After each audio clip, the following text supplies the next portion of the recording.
दोस्तों, आप कैसे हो? मेरा नाम है सौरभ बंसल। चैनल का नाम है स्टॉक केयर। आप इस चैनल को सब्सक्राइब कीजिए। आगे वीडियोस बनाने के लिए एक बहुत बड़ा मोटिवेशन होता है और मैं कोशिश कर रहा हूं कि जो आप लोगों से डायरेक्टली रिलेटेड वीडियोस हैं, जिन सब्जेक्ट्स पे आप मुझे सुनना चाहते हो, समझना चाहते हो, उस पर बेस में आपके लिए वीडियोस लेकर आऊं।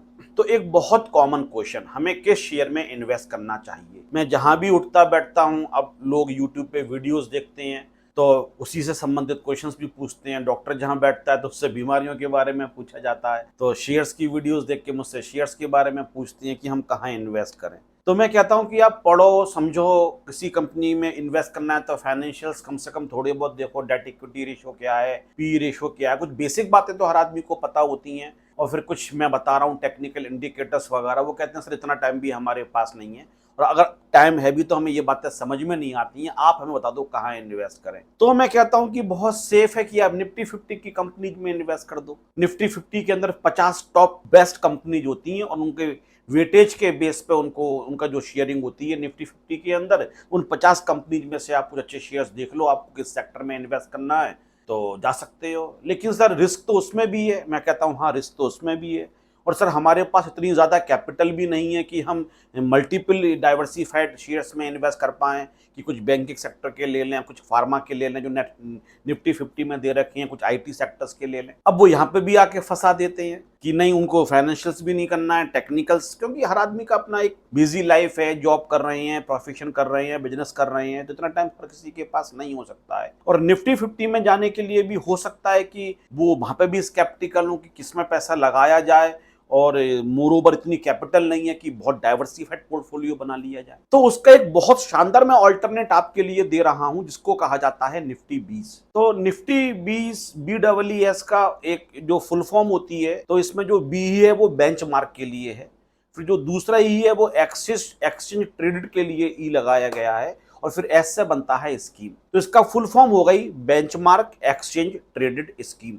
तो बहुत पहले एक एएमसी हुआ करती थी, an asset management company. Asset management company तो आप समझते हो, क्योंकि म्यूचुअल फंड्स वगैरह में जब आप पैसा लगाते हो तो किसी म्यूचुअल फंड कंपनी को अपना पैसा देते हो और वो अपने तरीके से डिसाइड करती है आपके पैसे को कहाँ लगाया जाए। इन कंपनीज के लिए एएमसी कहा जाता है, एसेट मैनेजमेंट कंपनी। तो उसका नाम बेंचमार्क था। तो वो पहली बार निफ्टी का ये जो फंड है लेकर आई थी, तो उसने उसका नाम रखा था निफ्टी 20। तो BEES निफ्टी 20 तब से उसका नाम पड़ गया। हालांकि अब इसको निपॉन इंडिया मैनेज करती है। इस समय जो एएमसी है, एसेट मैनेजमेंट कंपनी जो है, इस समय इसकी जो मेंटेन करती है, इसको फंड को मैनेज करती है, वो आपकी निपॉन इंडिया है। तो नाम क्योंकि वो पॉपुलर हो चुका था, इसलिए उन्होंने निपॉन इंडिया ने फिर बेंचमार्क को चेंज नहीं किया, इसलिए आज भी इसको निफ्टी 20 ही कहा जाता है। सर इसका फायदा क्या होता है? इसका फायदा ये होता है, पहली बात, जब म्यूचुअल फंड में आप किसी को पैसा देते हो किसी एएमसी के लिए, तो वहां जो फंड मैनेजर बैठे हुए हैं वो अपने हिसाब से डिसाइड करते हैं किस कंपनी में पैसा लगाना है, कहां पैसा नहीं लगाना है,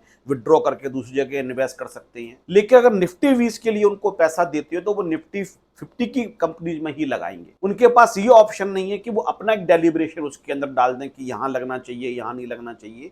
आपका पैसा निफ्टी की 50 कंपनीज के अंदर ही लगाया जाएगा और वो पैसा उसी प्रोपोर्शन में लगाया जाएगा जो निफ्टी 50 में उनकी वेटेज है। आप ऐसा नहीं है निफ्टी 50 की किसी कंपनी में ज्यादा लगा देंगे। इसको आपको समझना पड़ेगा। निफ्टी 50 में जो 50 कंपनीज होती हैं उनकी एक वेटेज होती है, जैसे सबसे ज्यादा वेटेज एचडीएफसी की है, और अंबानी की भी बहुत अच्छी खासी, जो अंबानी की कंपनी है उसकी भी बहुत अच्छी एंड वेटेज है।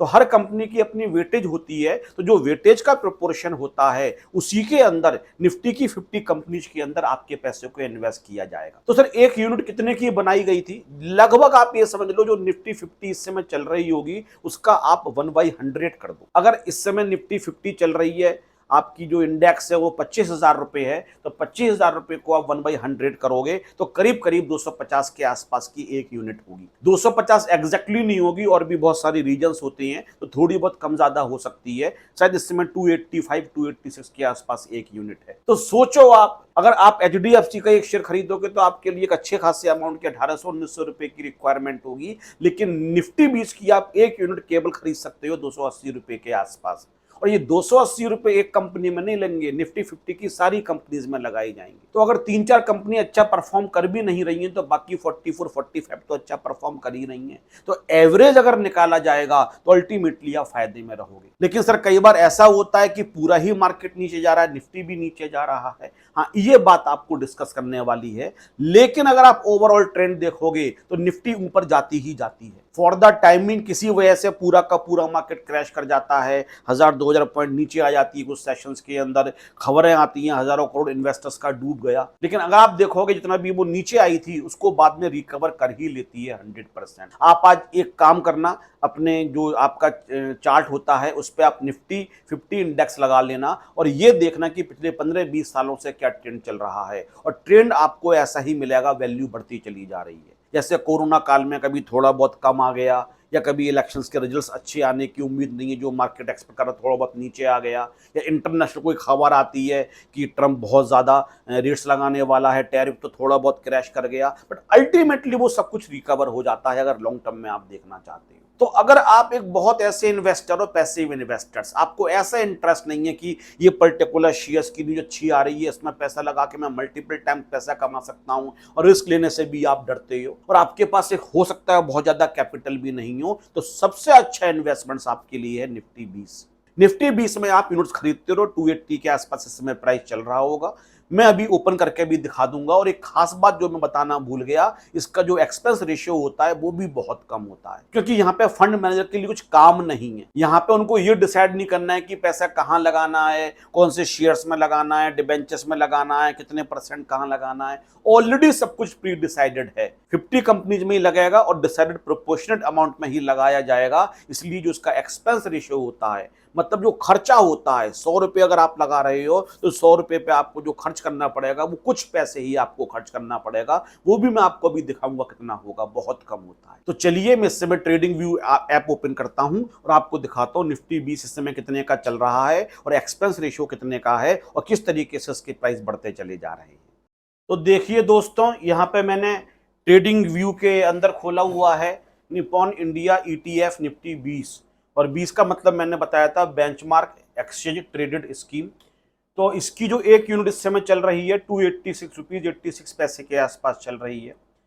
तो मैं आपको दिखाता हूं, आप अगर देख पा रहे हो तो जो आपका आज की डे की रेंज, तो खैर क्या देखना है, वैसे 285 रुपीज 16 पैसे लोएस्ट थी और अभी तक 287 रुपीज 26 पैसे हाईएस्ट गई हुई है। ये तो खैर कम ज्यादा होती रहेगी। अगर निफ्टी 50 इंडेक्स ऊपर जा रहा है तो डेफिनेटली यूनिट भी ऊपर जाएगी, अगर वो नीचे जा रहा है तो यूनिट भी नीचे जाएगी।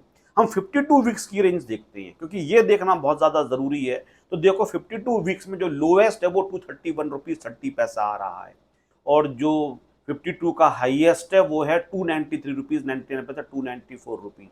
सोचो 52 वीक्स के अंदर, एक साल के अंदर 231 रुपये से लेकर 294, एक बहुत रीजनेबल अच्छा रिटर्न माना जाएगा इसके लिए। और हम इसका जब एक्सपेंस रेशियो देखते हैं और नीचे आते हैं, देखिए यहाँ पे जो एक इंडिकेटर बना हुआ है बाई का, उसके नीचे देखिए यहाँ पे एक्सपेंस रेशियो दे रखा है 0.05%। 0.05% पर एनम, केवल और केवल इतना, मतलब 100 रुपीज में केवल 5 पैसे, 100 रुपए में केवल 5 पैसे आपका खर्चा होगा, बस केवल मिनिमम आपकी यहाँ पे सारे जो और खर्चे वगैरह होते हैं AMC आपसे लेती है, केवल इतना आपके लिए स्पेंड करना पड़ेगा। तो ये बहुत सेफ है और बहुत अच्छा है, लिक्विडिटी भी बहुत अच्छी है। कभी भी इसको मार्केट में आप सेल कर सकते हो जब भी आपको पैसे की रिक्वायरमेंट है, और जो NSE है उसके अंदर ये ट्रेड होता है, वहां से खरीद सकते हो डीमैट के थ्रू और वहां पे बेच भी सकते हो आप। तो दोस्तों, आपको मैंने ये बहुत अच्छी इन्वेस्टमेंट करने की तरकीब बताई है। इसमें अपना पैसा आप लगाइए, सेफ भी रहेगा। और आप मुझे कमेंट बॉक्स में ये भी बताइए कि आप और कौन से मैटर्स पर मुझसे वीडियो चाहते हैं, तो मैं कोशिश करूंगा कि जो आप चाहते हैं उसको भी पूरा किया जाए बीच बीच में। Have a nice day. Thank you very much. Channel को सब्सक्राइब कीजिए और वीडियो को लाइक कीजिए।